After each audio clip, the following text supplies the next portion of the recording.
دالوں کی کاشت پوری دنیا میں کی جاتی ہے۔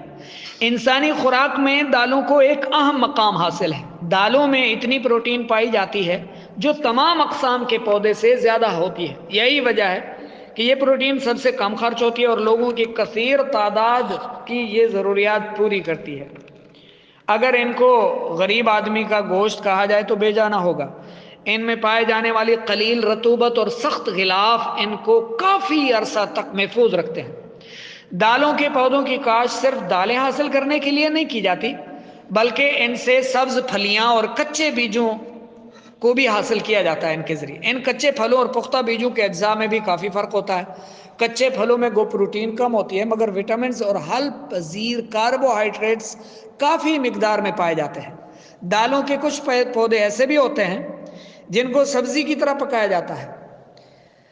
100 گرام دال میں پروٹین کی مقدار 20 تا 28% ہوتی ہے، البتہ سویابین میں یہ مقدار 47% ہوتی ہے۔ دالوں میں کاربوہائیڈریٹس کی مقدار عام طور پر 60% تک، جبکہ سویابین میں کاربوہائیڈریٹس 30% کے قریب ہوتے ہیں۔ دالوں میں نایاسین کیلشیم، فاسفورس، تھیامین اور آئرن مہیا کرنے کا بہت اچھا ذریعہ ہے۔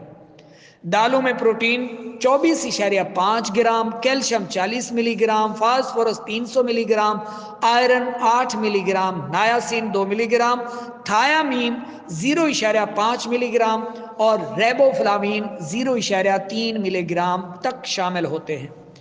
اکثر دالیں اپنے غذائی اجزاء کی وجہ سے اناج کے سالم دانوں سے ملتی جلتی ہیں، لیکن ان میں اہم فرق یہ ہے: پہلا یہ کہ دالوں کی پروٹین میں امینو ایسڈز مہیا کرنے والی سلفر کی مقدار نہ ہونے کے برابر ہوتی ہے، جبکہ دالوں میں لائسین کی مقدار بہت زیادہ ہوتی ہے جو اناجوں میں نہیں ہوتی۔ اس کمی کو پورا کرنے کے لیے دالوں کو اناج کے ساتھ ملا کر استعمال کیا جاتا ہے۔ اس طرح ان پروٹین کا معیار حیوانی پروٹین جیسا ہو جاتا ہے۔ ان کا دوسرا فرق یہ ہے کہ دالوں میں ریبو فلاوین کے سوا وٹامن بی کا پورا گروپ وافر مقدار میں پایا جاتا ہے۔ دالوں میں پائے جانے والے وٹامنز بآسانی جزو بدن بن جاتے ہیں، جبکہ اناجوں کو پیسنے سے جو غذائی اجزاء ضائع ہو جاتے ہیں، دالوں میں یہ اجزاء ضائع نہیں ہوتے کیونکہ دالیں پسوائی نہیں جاتی۔ اسی وجہ سے دالیں بیری کے مرض سے محفوظ رکھتی ہیں۔ دالوں کا ہضم ہونا نظام ہضم کی بے قاعدگی میں نامکمل رہ سکتا ہے۔ جن افراد کا معدہ کمزور ہوتا ہے انہیں دالیں کم سے کم استعمال کرنی چاہیے۔ اگر وہ استعمال کریں تو پہلے دالوں کو خوب پکا لیں۔ دالیں مختلف صورتوں میں لوگوں کی عام غذا ہیں۔ ان کو پکا کر روٹی اور چاول کے ساتھ استعمال کرنا برِ صغیر کا مقبول ترین پکوان ہے۔ دالیں زیادہ تر چاولوں میں اور زیادہ تر کھانے کے ساتھ، روٹی چپاتی کے ساتھ سالن بنا کر استعمال کیا جاتا ہے،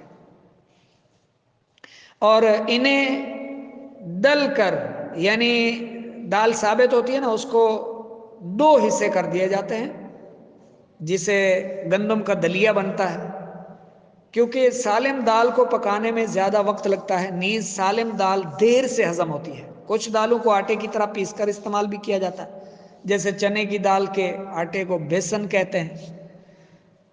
دالوں کا بہت فائدہ ہے، لیکن دال خوب پکا کر کھانی چاہیے، اور جن کا معدہ کمزور ہو وہ اس سے پرہیز کریں تو زیادہ بہتر ہے۔